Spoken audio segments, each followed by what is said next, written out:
America के नवनिर्वाचित राष्ट्रपति डोनाल्ड ट्रंप ने अपने देश से ग्रीनलैंड को लेने का आह्वान किया है। वह चाहते हैं कि डेनिश क्षेत्र उनके देश का हिस्सा बन जाए और उन्होंने द्वीप को खरीदने की पेशकश की है। लेकिन अगर ट्रंप को उनका रास्ता नहीं मिलता है तो वह इसे हासिल करने के लिए आर्थिक या यहां तक कि सैन्य दबाव का भी उपयोग करने से नहीं हिचकेंगे। राष्ट्रपति निर्वाचित के तर्क का हिस्सा है कि विश्व का सबसे बड़ा द्वीप अधिक सामरिक महत्व का होता जा रहा है। इसमें बहुत सारे संसाधन हैं, जिनमें दुर्लभ पृथ्वी धातुएं, यूरेनियम, तेल और गैस शामिल हैं। इन संसाधनों की कुल कीमत अज्ञात है, लेकिन यह खरबों डॉलर में है। खासकर दुर्लभ पृथ्वी धातुएं भविष्य के लिए महत्वपूर्ण होंगी, क्योंकि नई पीढ़ी के उद्योगों में उनकी मांग है।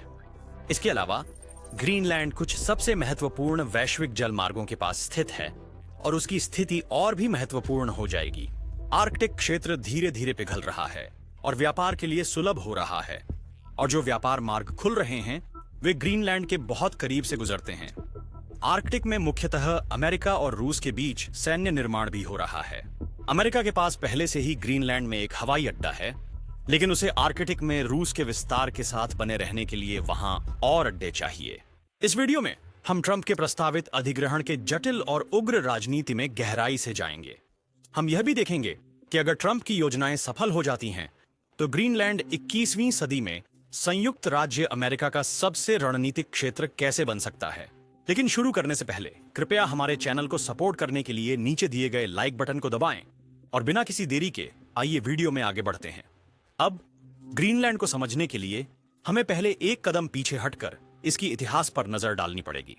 दुनिया का सबसे बड़ा द्वीप डेनिश साम्राज्य का हिस्सा बन गया, जिसकी राजधानी कोपेनहेगन ग्रीनलैंड के प्रशासनिक केंद्र नूक से लगभग 3200 किलोमीटर या 2200 मील दूर है। यह 1721 तक वापस खोजा जा सकता है, जब डेनमार्क नॉर्वे संघ ने आधिकारिक रूप से द्वीप का उपनिवेश किया।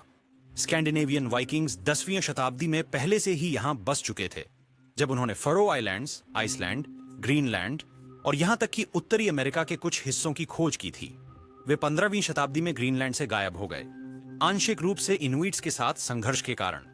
मजेदार तथ्य यह है कि नॉर्स सबसे पहले दक्षिणी ग्रीनलैंड में बसे और इनुइट्स बाद में आए। लोग अक्सर ऐसा सोचते हैं कि स्कैंडिनेवियाई लोग ग्रीनलैंड को स्थानीय लोगों से छीनने वाले उपनिवेशवादी हैं, लेकिन यह पूरी कहानी नहीं है। हालांकि यूरोपीय शासन के तहत इनुइट्स के साथ दुर्व्यवहार किया गया है। खैर, 18वीं सदी के दौरान यूरोपियन वापस आ गए, जो वैश्विक व्यापार नेटवर्क के उभरने के साथ मेल खाता था। घर में 19वीं सदी में नॉर्वे स्वीडन के साथ मुसीबत में आ गया और इसीलिए उसे 1814 में डेनमार्क के साथ संघ छोड़ना पड़ा। इससे डेनमार्क के पास ग्रीनलैंड, आइसलैंड और फैरो द्वीप के 3 क्षेत्रों का नियंत्रण रह गया। वर्षों तक यही स्थिति बनी रही। ये विदेशी क्षेत्र आर्थिक रूप से इतने महत्वपूर्ण नहीं थे, क्योंकि उनका सबसे प्रमुख उद्योग मछली पकड़ना था। उन्होंने हमेशा डेनमार्क से मिलने वाली सब्सिडी पर निर्भर किया, जो कि कोपेनहेगन ने केवल रणनीतिक कारणों की वजह से प्रदान की थी।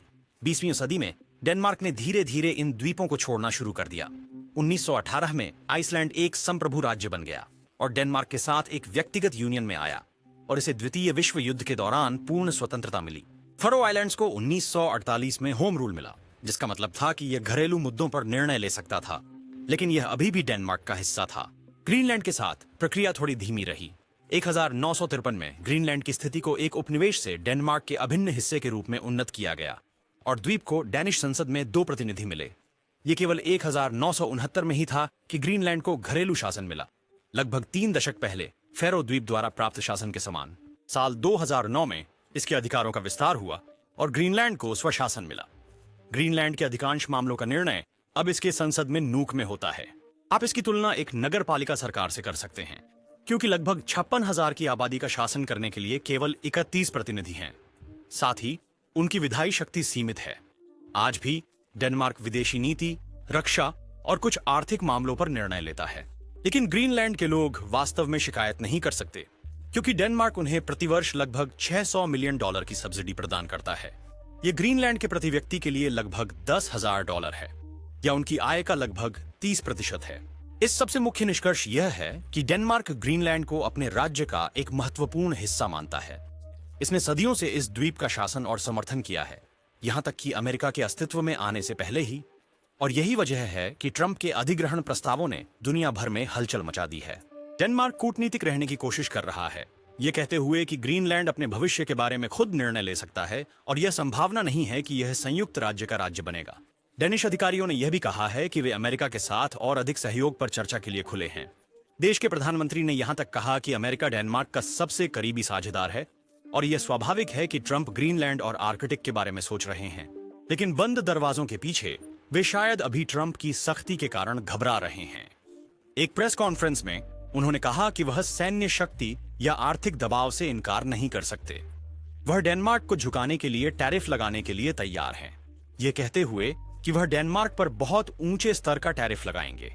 अधिकांश लोग यह सोच भी नहीं सकते कि ऐसा कभी होगा, क्योंकि डेनमार्क एक नाटो सहयोगी और यूरोपीय संघ का सदस्य है। लेकिन ट्रंप डेनमार्क को ग्रीनलैंड में एक वैध शक्ति के रूप में नहीं देखते, जैसा कि उन्होंने दावा किया कि कोई नहीं जानता कि उनके पास कोई अधिकार, शीर्षक या हित है या नहीं। लेकिन इस तरह की बातें कहने से अन्य विश्व नेता चिंतित या यहां तक कि नाराज हो रहे हैं। जर्मनी की चांसलर ने कहा कि सीमाओं की अखंडता का सिद्धांत हर देश पर लागू होता है, चाहे वह बहुत छोटा हो या बहुत शक्तिशाली। फ्रांस के विदेश मंत्री ने कहा कि इसमें कोई सवाल नहीं है कि यूरोपीय संघ दुनिया के अन्य देशों को अपनी संप्रभु सीमाओं पर हमला करने की इजाजत देगा। विडंबना यह है कि ट्रंप की संक्षिप्तियों के कुछ घंटों बाद ही डेनमार्क ने ग्रीनलैंड में $1.5 अरब का रक्षा उन्नयन की घोषणा की। वे कहते हैं कि यह भाग्य की विडंबना थी, लेकिन वे इसे पहले से योजना बना सकते थे। इस पैकेज में हवाई अड्डों को F-36 विमानों के लिए अपग्रेड करना, नए ड्रोन और नए जहाज शामिल हैं। डेनमार्क के रक्षा मंत्री ने कहा कि हमने आर्कटिक में कई वर्षों से पर्याप्त निवेश नहीं किया है, अब हम एक मजबूत उपस्थिति की योजना बना रहे हैं, उन्होंने कहा। एक और माना जाता है कि असंबंधित घटना डोनाल्ड ट्रंप जूनियर की देश की निजी यात्रा थी, जबकि उनके पिता ये सभी टिप्पणियां कर रहे थे। उन्होंने कहा कि उन्हें वहां जाना बहुत पसंद था और ये कोई सौदा करने के लिए नहीं था, बल्कि बहस के बीच ग्रीनलैंड में ट्रंप का विमान उतरने से यह एक बड़ा पीआर जनसंपर्क चीज थी। ट्रंप जूनियर ने स्थानीय निवासियों से अपने पिता के प्रस्तावों के बारे में बात की, छोटे समुदाय के बीच समर्थन प्राप्त किया। हालांकि आलोचकों का कहना है कि इसे मंचित किया गया था ताकि ऐसा लगे कि ग्रीनलैंड के लोग ट्रंप का समर्थन करते हैं और अमेरिका का हिस्सा बनना चाहते हैं। ग्रीनलैंड में जनमत मिला जुला है। यह स्पष्ट नहीं है कि लोग वास्तव में क्या चाहते हैं। देश के प्रधानमंत्री ने कहा कि हम बिकाऊ नहीं हैं, लेकिन स्थिति जटिल है, क्योंकि उसी समय ग्रीनलैंड खुद को डेनमार्क से अलग करने की कोशिश कर रहा है। सत्तारूढ़ पार्टी स्वतंत्रता की समर्थक है और ग्रीनलैंड के नेता इस बात को लेकर फिर से ध्यान केंद्रित कर रहे हैं। उन्होंने कहा कि ग्रीनलैंड को औपनिवेशिकता की जंजीरों से खुद को मुक्त करना चाहिए। ग्रीनलैंड में 79% इनुइट आबादी है और वे डेनमार्क द्वारा अन्याय महसूस करते हैं। 1950 के दशक में वे इनुइट परिवारों से बच्चों को डेनमार्क ले गए ताकि उन्हें समाहित किया जा सके। बाद में डेनिश अधिकारियों ने अनैच्छिक जनसंख्या नियंत्रण के लिए भी दबाव डाला। ये सब आजकल पहचाना जा रहा है, लेकिन ग्रीनलैंड के इनुइट्स अब भी नाराज हैं। इस वर्ष अप्रैल में चुनाव के बाद स्वतंत्र राज्य बनाने की दिशा में बड़े कदम उठाए जा सकते हैं, प्रधानमंत्री के अनुसार। लेकिन वहां स्वतंत्र शब्द पर ध्यान दें। ग्रीनलैंड की सरकार वास्तव में एक अमेरिकी राज्य बनने में कोई रुचि नहीं दिखा रही है। अपने लोगों के लिए एक संदेश में ग्रीनलैंड के प्रधानमंत्री ने कहा कि जबकि अन्य, जिनमें डेन और अमेरिकी शामिल हैं, अपनी राय रखने के हकदार हैं, हमें उन उत्तेजनाओं और बाहरी दबावों में नहीं फंसना चाहिए जो हमें अपने रास्ते से भटकाते हैं। डेनमार्क की तरह ही ग्रीनलैंड की सरकार बस शिष्टाचारवश कूटनीतिक बयान दे रही है।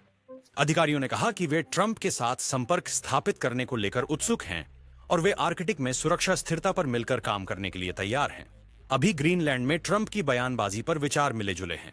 कुछ लोग उनके आक्रामक भाषा की आलोचना करते हैं और यह इंगित करते हैं कि वे डेनमार्क से स्वतंत्र होना चाहते हैं, लेकिन साथ ही संयुक्त राज्य अमेरिका से भी। अन्य लोग अमेरिकी सहयोग में एक बड़ा अवसर देखते हैं।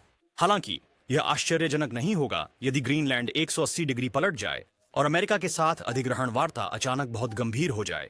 अमेरिका इस सौदे के लिए ग्रीनलैंड के लोगों को भारी धनराशि दे सकता है। द्वीप पर केवल 56,000 लोग हैं, इसलिए $5.6 अरब में आप हर व्यक्ति को $1 लाख दे सकते हैं, और यह ग्रीनलैंड की कीमत को देखते हुए नगण्य है। इसलिए अमेरिका और भी अधिक दे सकता है। डेनमार्क भी मुआवजा चाहता है क्योंकि उसने सैकड़ों वर्षों से ग्रीनलैंड में निवेश किया है। हालांकि ग्रीनलैंड के स्वतंत्र आंदोलन के उदय के साथ यह सुनिश्चित नहीं है कि डेनमार्क को कोई वित्तीय मुआवजा मिलेगा या नहीं। ग्रीनलैंड बस एक जनमत संग्रह आयोजित कर सकता है और डेनिश साम्राज्य से बाहर हो सकता है, या यहां तक कि अपने आप अमेरिका में शामिल हो सकता है। इस दूसरे परिदृश्य में ग्रीनलैंड को पैसे मिलते हैं, जबकि डेनमार्क पीछे छूट जाता है। ग्रीनलैंड के लिए एक और प्रोत्साहन यह है कि देश को सख्त निवेश और सुरक्षा साझेदारों की जरूरत है। यूरोप में ऐसा लगता है कि उनके पास ग्रीनलैंड की इंडस्ट्री में निवेश करने के लिए पैसे भी नहीं हैं। ग्रीनलैंड ने चीनी निवेश प्राप्त करने की भी कोशिश की, लेकिन वह अमेरिका के लिए एक बड़ी लाल रेखा थी। चीन के साथ बहुत करीब होना ग्रीनलैंड सरकार के लिए अमेरिकी आक्रमण की गारंटी देने का एक तेज तरीका है। तो बस एक बड़ा निवेश भागीदार रह जाता है, अर्थात स्वयं राज्य। अपनी भौगोलिक स्थिति और आर्थिक शक्ति के कारण अमेरिका आसानी से ग्रीनलैंड के सबसे बड़े आर्थिक भागीदार के रूप में डेनमार्क की जगह ले सकता है। फिर भी ऐसा लगता है नए क्षेत्र को खरीदना अजीब लग सकता है, लेकिन हमें यह बताना चाहिए कि इस तरह के सौदे पहले भी हो चुके हैं। अमेरिका ने वास्तव में खुद को दूसरे औपनिवेशिक शक्तियों से भूमि खरीद कर बनाया है। 1803 की लुइसियाना खरीद के दौरान अमेरिका ने फ्रांस से 8,28,000 वर्ग मील खरीदे थे। अपने समय में अपने क्षेत्र को दोगुना कर लिया और आजकल 15 अमेरिकी राज्य अपनी पूरी या आंशिक भूमि का श्रेय इस सौदे को देते हैं। फ्लोरिडा को स्पेन से सन 1819 में खरीदा गया था। एरिजोना और न्यू मैक्सिको के हिस्से मेक्सिको से 1854 में खरीदे गए थे। अलास्का भी इसका एक उदाहरण है, क्योंकि इसे 1867 में रूस से खरीदा गया था। यदि ग्रीनलैंड को अधिग्रहित किया जाता है और यह 51वां राज्य बनता है तो यह इस सूची में पूरी तरह से फिट बैठ जाएगा। संयुक्त राज्य अमेरिका का राजनीतिक प्रणाली भी इसे आसान बनाने के लिए बनाई गई है। अमेरिका के पास व्यक्तिगत सदस्य राज्यों के लिए बहुत सारी स्वतंत्रताएं हैं और संघीय सरकार बहुत छोटी है, या कम से कम इसे ऐसा ही बनाया गया था। यह ग्रीनलैंड की स्वतंत्रता की इच्छा और संरक्षण के साथ पूरी तरह से मेल खाता है। रूस की संस्कृति। अब जब हमने इस सौदे के पीछे की कुछ राजनीति को समझ लिया है तो चलें आगे और जाने क्यों। हमने पहले कुछ चीजों के संकेत दिए थे, लेकिन कई कारण हैं कि ट्रंप ग्रीनलैंड को लेकर इतने जुनूनी क्यों हैं। वास्तव में यदि वह ग्रीनलैंड को प्राप्त करने में सफल होते हैं तो यह शेष शताब्दी के लिए एक महत्वपूर्ण मोड़ होगा। एक बड़ा कारण ग्रीनलैंड का संसाधन मूल्य है। इसमें पारंपरिक संसाधन जैसे तेल और प्राकृतिक गैस शामिल हैं। ये पूरी तरह से ज्ञात नहीं है कि द्वीप और इसके आसपास के समुद्रों में कितना है, क्योंकि देश की प्रतिकूल परिस्थितियों के कारण यह अभी तक पूरी तरह से खोजा नहीं गया है। लेकिन एक अनुमान ने कहा कि इसके पास 17.5 बिलियन तक हो सकता है। तेल के बैरल और 138 ट्रिलियन क्यूबिक फीट प्राकृतिक गैस, ये इससे भी अधिक हो सकता है, जिससे इसकी कीमत ट्रिलियन में हो सकती है। अब ग्रीनलैंड ने हाल ही में अपने तेल और गैस सेक्टर के विकास के कार्यक्रमों को रोक दिया है, ये कहते हुए कि वह जलवायु परिवर्तन से लड़ना चाहता है। हालांकि ग्रीनलैंड से यह थोड़ा अजीब है, क्योंकि जलवायु परिवर्तन उस द्वीप के लिए एक सपने के सच होने जैसा होगा। अगर बर्फ पिघलती है तो द्वीप के और अधिक संसाधन सुलभ हो जाएंगे। ऐतिहासिक रूप से यही मुख्य कारण था कि ग्रीनलैंड का तेल और गैस अप्रयुक्त रह गया। लेकिन तेल और गैस सबसे महत्वपूर्ण संसाधन नहीं है। ग्रीनलैंड के पास पृथ्वी पर दुर्लभ मृदा धातुओं के सबसे बड़े भंडारों में से एक है। वे तत्व हैं जो कई आधुनिक तकनीकों में इस्तेमाल होते हैं, जैसे मोबाइल फोन और कंप्यूटर, लेकिन बैटरियों में भी।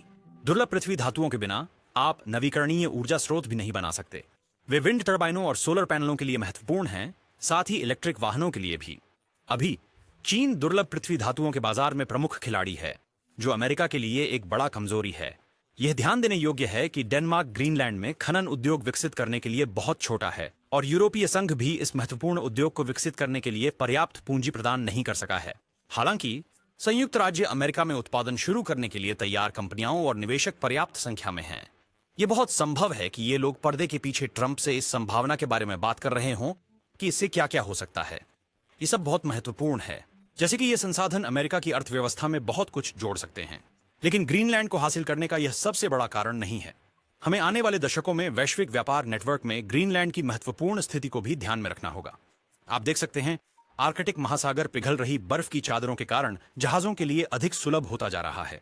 नासा के आंकड़ों के अनुसार यह प्रतिवर्ष 12% से अधिक सिकुड़ रहा है। यह अच्छी खबर है।